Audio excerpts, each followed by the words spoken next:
سورہ الشورى پارہ نمبر 25 آیہ کریمہ نمبر 39 اور 40۔ نحمدہ ونصلی ونسلم علی رسولہ الکریم، اما بعد فاعوذ باللہ من الشیطان الرجیم، بسم اللہ الرحمن الرحیم۔ والذین اذا اصابہم البغی هم ینتصرون وجزاء سیئۃ سیئۃ مثلها فمن عفا واصلح فاجرہ علی اللہ انہ لا يحب الظالمین۔ صدق اللہ العظیم۔ والذین، اور وہ لوگ، اذا اصابہم البغی، جب انہیں ظلم پہنچتا ہے، ہم ینتصرون، تو وہ صبر کرتے ہیں، بدلہ نہیں لیتے۔ وجزاء، اور بدلہ، سیئۃ، ظلم کا، سیئۃ مثلھا، ظلم کے برابر ہے۔ فمن عفا، پس جس نے معاف کیا، واصلح، اور اپنی اصلاح کر لی، فاجرہ علی اللہ، اس کا اجر اللہ کے ذمہ کرم پر ہے۔ انہ لا یحب الظالمین، بے شک اللہ تعالی ظالموں کو پسند نہیں فرماتا۔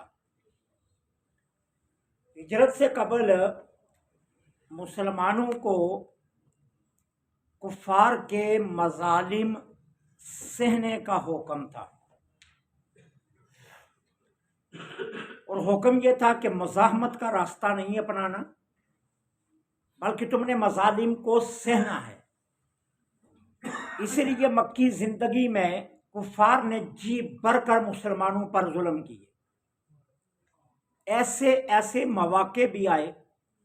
ایک موقع پر حضرت ابوبکر صدیق رضی اللہ تعالی عنہ پر اتنا تشدد کیا کہ آپ بے ہوش ہو گئے، اور خاندان کے لوگ حرم سے اٹھا کر لے کر گھر گئے آپ کو۔ حضرت سمیہ کو مخالف اونٹوں سے باندھا گیا اور اس طرح دوڑایا گیا کہ ان کے جسم کے 2 ٹکڑے ہو گئے۔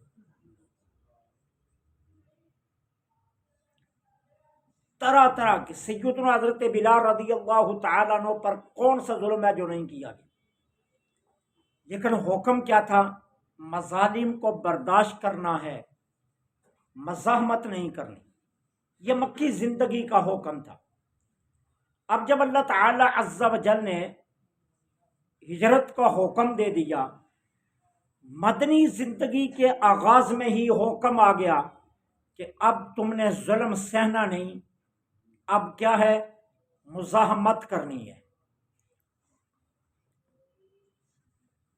پہلے حکم تھا کہ مزاحمت نہیں کرنی، صبر کرنا ہے۔ اب اس کے بعد حکم آ گیا کہ نہیں، اب مزاحمت کرنی ہے۔ اور پھر بدر، احد اور خندق میں مسلمانوں نے تلوار اٹھائی اور کفار کو گھٹنے ٹیکنے پر مجبور کر دیا۔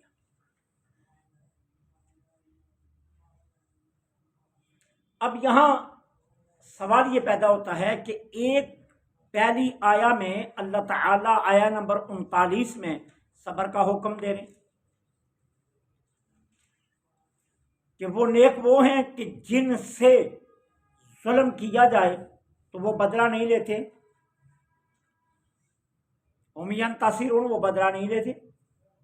اب آگے کہا گیا کہ نہیں، گناہ کا، برائی کا، ظلم کا بدلہ ظلم کی مثل ہے۔ اب اس سے یہ پتہ چل رہا ہے کہ بدلے کو داد دی جا رہی ہے۔ پہلے کہا جا رہا تھا کہ صبر، اب اگلی آیا میں داد دی جا رہی ہے کہ نہیں، بدلہ لیا جائے گا۔ اب اس کا جواب یہ ہے کہ ظلم کی 2 قسمیں ہیں۔ ایک ظلم وہ ہے جو انفرادی طور پر ہو، فرد واحد پر کرے۔ اس میں جو اللہ کو پسند ہے وہ یہ ہے کہ اگر ظالم اپنی اصلاح کرتا ہے، اسے احساس ظلم ہو جاتا ہے اور وہ معافی مانگنے کے لیے آ جاتا ہے تو اسے معاف کر دینا چاہیے، اور ایسے میں بدلہ نہیں لینا چاہیے۔ ظلم کی ایک قسم یہ ہے۔ ظلم کی دوسری قسم ہے کہ جو انفرادی نہیں ہے، اجتماعی ہے۔ ایک جتھا پوری ملت پر ظلم کر رہا ہے، ایک جتھا پوری ملت کو مجبور کر رہا ہے، ایک گروہ پوری امت کے لیے جو ہے نا وہ رکاوٹیں کھڑی کر رہا ہے۔ اب وہاں حکم یہ ہے کہ یہاں بدلہ لیا جائے۔ انفرادی میں تحسین یہی ہے کہ معاف کر دیا جائے۔ اگر فرد واحد پر کرتا ہے تو وہاں اللہ تعالیٰ کو پسند یہ ہے کہ اگر ظالم کو احساس ظلم ہو جاتا ہے اور وہ معافی مانگتا ہے تو فوراً معاف کر دو۔ لیکن اگر اجتماعی ظلم ہو رہا ہے تو پھر وہاں حکم یہ ہے کہ وہاں بدلہ۔ اب کیا تھا؟ بدر میں اجتماعی ظلم تھا۔ سارے مکہ والوں نے بالاتفاق سامان ابو سفیان کو دیا، اور ابو سفیان کو دے کر بھیجا شام میں کہ جاؤ یہ سامان بیچ کر وہاں سے خوب کمائی کر کے اسلحہ خرید کر لاؤ، اور اب پھر ہم مدینے پر چڑھائی کریں گے۔ تو یہ اجتماعی ظلم کی تیاری تھی۔ اب اللہ نے کیا حکم دیا؟ اب مزاحمت کا راستہ اپنایا جائے۔ لہذا بدر میں وہ آئے تو اللہ نے ظالموں کے بدلے میں مظلوموں کی مدد کر کے 313 کو فاتح کر دیا۔ سبحان اللہ۔ پھر بھاگتے ہوئے جاتے ہوئے کیا کہ اگلے سال بدلہ لیں گے۔ یہ جو ظلم بدر میں ہوا ہے اس کا اگلے سال انہی تاریخوں میں بدلہ لیں گے۔ پھر اگلے سال انہی تاریخوں میں عہد کی طرف آ گئے پورے جتھے کی شکل میں۔ اب اللہ نے پھر عہد میں مسلمانوں کی مدد کی۔ وہ الگ بات تھی کہ درہ چھوڑنے کی وجہ سے وقتی طور پر مسلمانوں کو شکست کا سامنا کرنا پڑا، لیکن پھر بھی فاتح اللہ نے مسلمانوں کو ہی دیا۔ پھر خندق میں پورے قبائل عرب مل کر آ گئے مدینے پر چڑھائی کرنے کے لیے، اور یہ اجتماعی ظلم تھا۔ اب اللہ نے محبوب کے غلاموں کو حضرت سلیمان فارسی کے ذریعے تدبیر دی، انہوں نے خندق کھو دی، لیکن خندق کے باوجود عبد ود وہ اپنی طاقت کے نشے میں خندق کراس کر کے آ گیا۔ وہ جس کے مقابلے میں 20 لوگ نہیں آتے تھے، اللہ تعالیٰ نے گرد و غبار کے دمے میں علی المرتضیٰ کے ہاتھوں اسے واصل جہنم کروا دی، اور یہ ایک فتح اتنی دھاک بٹھا گئی کہ کافروں کو واپسی کا راستہ مشکل نظر آنے لگا۔ تو ظلم کی دو قسمیں، انفرادی اور اجتماعی۔ اجتماعی میں معافی کا تصور نہیں ہے، اجتماعی میں روکنا ہوگا ظلم کو اجتماعی طور پر، اور انفرادی میں اگر معافی مانگنے آ جاتا ہے تو اسے معاف کر دینا چاہیے۔ لہذا آیہ کریمہ نمبر 39 میں انفرادی ظلم کا ذکر ہے، اور آیہ کریمہ نمبر 40 میں اجتماعی ظلم کا ذکر ہے کہ جزاء سیئۃ سیئۃ مثلھا، کہ اگر کوئی زیادتی کرتا ہے تو پھر ساتھ اسلام نے کتنی خوبصورت پابندی لگا دی کہ بھائی بدلہ لینا ہے تو مثل ہی بدلہ لینا۔ اللہ، ایک تھپڑ مارا ہے تو ایک ہی تھپڑ مارنا، ایسا نہیں ہے کہ تم اس پر قابو پالو اور پھر اسے زمین پر لٹا کر اتنا مارو کہ وہ بیچارہ اٹھنے کے قابل بھی نہ رہو۔ ایک ظلم، ایک تھپڑ مارا ہے تو بدلے میں ایک تھپڑ ہے، ایک گھونسا مارا ہے تو ایک گھونسا ہے، اس پر ٹوٹ نہیں پڑنا۔ وہ تنہا آیا ہے تو تم نے تنہا ہی بدلہ لینا ہے، وہ اجتماعی شکل میں آیا تو تم نے اجتماعی شکل میں جانا ہے۔ اس لیے یہاں پر اجتماعی ظلم کی کہانی کہ اجتماعی ظلم میں تحسین یہ ہے، خوبصورت یہ ہے کہ اسے روکا جائے، کیونکہ اگر جتھوں کو نہ روکا گیا تو کل اس طرح پوری سلطنتوں کو کمزور کر دیا جائے اور نظام کائنات درم برم ہو جائے گا۔ اور پھر اس کے بعد فرمایا فمن عفا و اصلح، جو معاف کر دے اور اصلاح کرے، یہ اس کے بعد ہے۔ کہ جو معاف کر دے اور اصلاح کرے۔ اچھا، جزاء سیئۃ سیئۃ مثلھا میں ایک اور بھی مسئلہ آپ ذہن میں رکھنا، اس آیت کے حصے نے ایک مسئلہ شرعی بھی بتایا، اور وہ شرعی مسئلہ کیا ہے کہ جہاں کوئی کسی حقدار کا حق نہ دے رہا ہو تو حقدار کو حق پہنچتا ہے، وہ کسی بھی طریقے سے اپنا حق وصول کر لے۔ مثال کے طور پر مل کا مالک مزدوروں کو تنخواہیں نہیں دے رہا، تو مزدوروں کو یہ اختیار ہے مالک کی آنکھوں سے غائب اس کا اتنا سامان اٹھا لیں جتنی ان کی تنخواہ بنتی ہے اور وہ بیچ کر اپنی تنخواہ پوری کر دیں۔ یہ اسلام اس آیت میں اجازت دے رہا ہے۔ کسی نے آپ ڈاکہ ڈالا، آپ کو کنفرم ہے کہ ڈاکو یہی ہے، لیکن ڈاکو آپ کا مال واپس نہیں کر رہا، تو آپ کوئی تدبیر اپنا کر ڈاکو کے مال سے اتنا مال لے سکتے ہیں جتنے سے آپ کا نقصان مکمل ہو جائے۔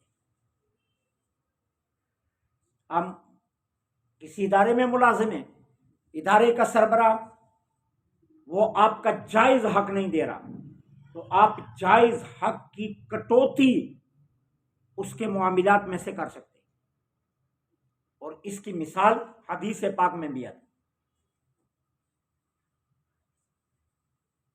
ام المومنین سیدہ عائشہ صدیقہ سلام اللہ علیہ فرماتی ہیں، ہند بنت عتبہ حضور کی بارگاہ میں آئی، یا رسول اللہ صلی اللہ علیہ وسلم، ابو سفیان بہت بخیل آدمی ہے اور مجھے اتنا خرچہ نہیں دیتا جس سے میں اپنے بچوں کے آسانی سے گزر اوقات کروا سکوں۔ یہ نہیں ہے کہ اس کے پاس پیسہ نہیں ہے، پیسہ ہے، بخیل ہے، کیا میں چوری سے اس کے مال سے مال لے سکتی ہوں؟ تو میرے آقا نے فرمایا ہاں لے سکتی ہے، لیکن اتنا جس نے تیرے بچوں کو ضرورت ہو، زائد نہیں، اتنا لے سکتی ہے جتنا تیرے بچوں کو ضرورت ہو، ضرورت سے زائد نہیں لے سکتی۔ تو یہ حدیث بھی اس آیت کی تائید کرتی ہے کہ اگر کوئی آپ کا حق جائز نہیں دے رہا، جائز حق آپ کا نہیں دے رہا، تو آپ جائز حق وصول کرنے کے لیے آپ راستہ اختیار کر سکتے ہیں، لیکن اس کے لیے شرط یہ ہے مثلھا، کہ وہ مثل ہونا چاہیے، زائد نہیں ہونا چاہیے، یہ شرط ہے، اور یہ اسلام نے اجازت دی۔ اب اس کے بعد فرمایا فمن عفا، جو معاف کر دے، واصلح، اور اصلاح کر لے، اس کا اجر اللہ کے ذمہ کرم پر ہے، اس کا اجر اللہ کے ذمہ کرم پر ہے۔ ظلم کے بدلے کی بھی اجازت ہے اور معافی کی بھی اجازت ہے۔ معافی کی حدیث میں آپ کی خدمت میں بہت ساری پہلے عرض کر چکا ہوں، یہاں میں بدلے کی صرف ایک حدیث عرض کر کے بات کو سمیٹنے لگا ہوں۔ ازواج مطہرات میں دو گروہ تھے، یہ یاد رکھنا۔ ایک گروہ تھا ام المومنین سیدہ عائشہ صدیقہ، حضرت حفصہ، حضرت سودا بنت زمعہ رضی اللہ تعالی عنہن، یہ ازواج مطہرات کا ایک گروہ تھا۔ دوسری طرف حضرت زینب بنت جہش اور دیگر تمام ازواج مطہرات تھیں۔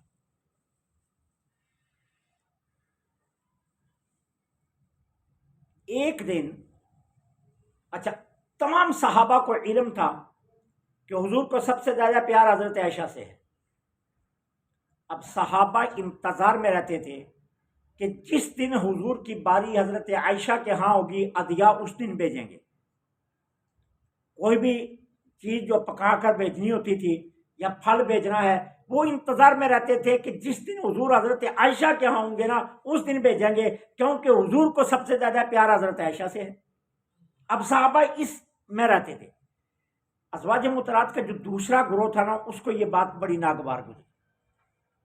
انہوں نے حضرت ام سلمہ کو بلایا اور حضرت ام سلمہ سے کہا کہ جاؤ رسول اللہ صلی اللہ علیہ وسلم کی بارگاہ میں یہ عرض کرو کہ حضور ازواج مطہرات کے معاملات میں آپ عدل کی طرف آئیے، اور یہ بہت بڑی بے ادبی تھی۔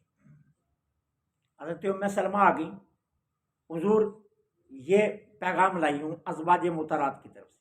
آقا کریم خاموش رہے، کوئی جواب نہیں دیا۔ پوچھا کیا؟ کہا میں نے عرض کیا، حضور نے کوئی جواب نہیں دیا۔ کہا پھر جاؤ، اگلے دن پھر بھیجا، پھر آ کر وہی بات کہی، سرکار پھر خاموش رہی، کوئی جواب نہیں دیا۔ اب تیسرے دن پھر کہا 100 بار جاؤ، ممکن ہے حضور تیسری بار کوئی جواب دے دے۔ اب وہ تیسری بار حضرت ام سلمہ آئی تو سرکار دو عالم صلی اللہ علیہ وسلم نے فرمایا، ام سلمہ تم کیا سمجھتی ہے میں عدل نہیں کرتا؟ حضرت ام سلمہ فوراً سمجھ گئی حضور ناراض ہوئے ہیں میرے سوال سے۔ وہ فوراً اٹھی اور واپس آ گئی اور آ کر ازواج مطہرات کو بتا دیا حضور نے یہ جواب دیا ہے، اب سنبھل کے رہنا۔ اب معاملہ جو ہے نا وہ اور سمت جا رہا ہے، اس لیے سنبھل کے رہنا۔ لیکن یہ سنبھل کے نہ رہی، پھر حضرت فاطمہ الزہرا سلام اللہ علیہ کو بلا لیا انہوں نے، سیدہ کی خدمت میں اپنا معاملہ رکھا اور انہیں حضور کی بارگاہ میں بھیج دیا۔ اب سیدہ حضور کی بارگاہ میں جب آئی نا تو میرے آقا نے کتنا خوبصورت جواب دیا، فرمایا بیٹی فاطمہ ایک بات بتاؤ، کیا جس کو میں چاہتا ہوں اس کو تو نہیں چاہتی؟ جس سے میں پیار کرتا ہوں اس سے تو پیار نہیں کرتی؟ عرض کی حضور یہ ممکن ہی نہیں ہے کہ جس کو آپ پیار کرتے ہوں میں پیار نہ کروں۔ فرمایا پھر میں عائشہ سے پیار کرتا ہوں۔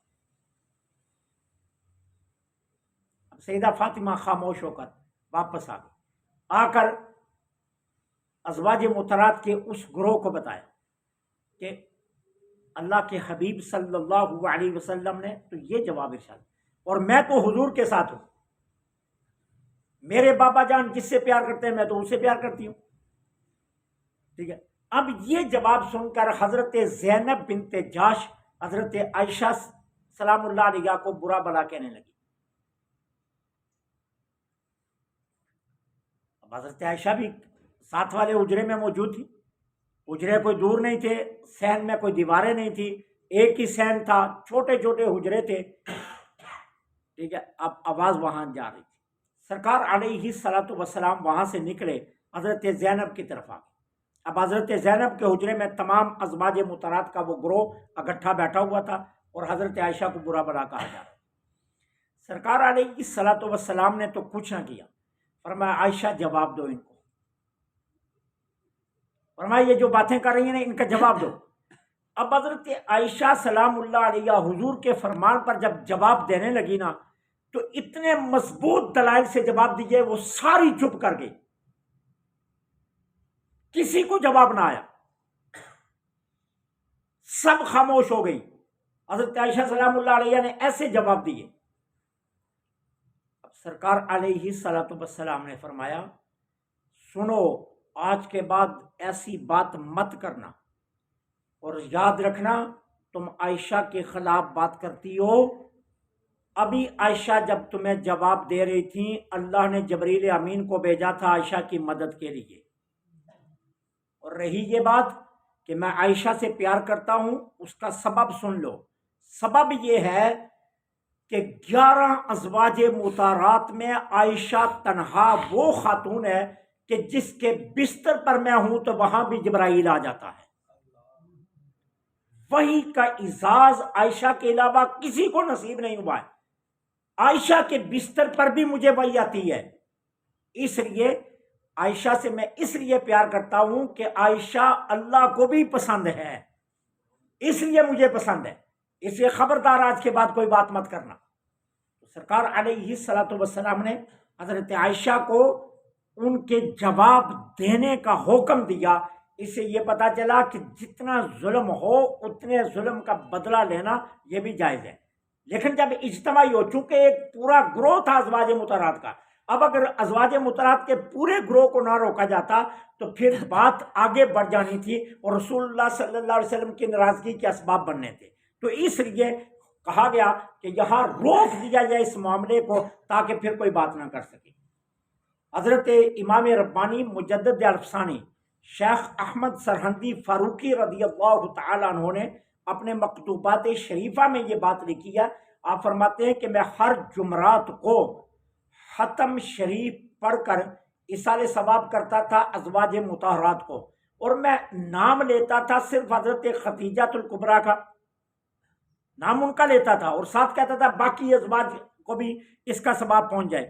تو وہ فرماتے ہیں مکتوبات شریفہ میں، ایک دن سرکار خواب میں تشریف لائے اور سرکار نے فرمایا تو روٹی بیچتا ہے ہر جمعرات کو اور ثواب بیچتا ہے خدیجہ کو، تجھے پتہ نہیں میں تو کھانا عائشہ کے یہاں کھاتا ہوں اللہ، اور تم عائشہ کا نام ہی نہیں لیتا دعا میں۔ حضرت امام ربانی فرماتے ہیں اس کے بعد پھر میں نے فیصلہ کر لیا، پھر جب بھی ساری زندگی میں ختم پڑتا تھا حضرت خدیجہ کے نام کے ساتھ حضرت عائشہ کا نام لیتا تھا، کہ سرکار نے خواب میں فرمایا کہ میں تو کھانا عائشہ کے یہاں کھاتا ہوں۔ تو حضرت عائشہ سلام اللہ علیہ سے میرے آقا کریم کو بے حد پیار تھا، وہ محبوب خدا کی محبوبہ تھیں، تو اس لیے سرکار نے انہیں حکم دیا کہ بدلہ لے لو۔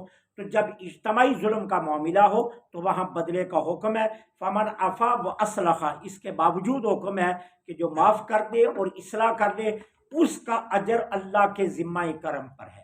اور یاد رکھنا، ظلم چھوٹا ہو یا بڑا ہو، دیر پا ہو یا نہ دیر پا ہو، ظلم تنکے کا ہو یا کروڑوں کا ہو، لا یحب الظالمین، اللہ ظالم کو پسند نہیں فرماتا، یہ اس کا فیصلہ ہے، وہ ظالم کو ہرگز پسند نہیں فرماتا۔ لہٰذا ظالم بننے کے بجائے کوشش کیا کریں مظلوم بن جائیں، کیونکہ مظلوم کے ساتھ اللہ ہے۔ اور میرے آقا نے فرمایا 3 دعائیں ایسی ہیں جو عرش کو پھاڑ کر بھی آگے نکل جاتی ہیں، اور وہ ان 3 دعاؤں میں ایک دعا کس کی ہے؟ یتیم کی، دوسری دعا ہے ماں باپ کی، اور تیسری دعا ہے کس کی؟ مظلوم کی، کہ ان 3 کی دعائیں عرش کو بھی کراس کر جاتی ہیں۔ تو اس لیے ظالم بننے کے بجائے مظلوم بن جانا یہ زیادہ بہتر ہے۔ اللہ مجھے حق کہنے کی توفیق عطا فرمائے۔ وما علینا الا البلاغ۔ الصلاۃ والسلام علیک یا سیدی یا رسول اللہ وعلی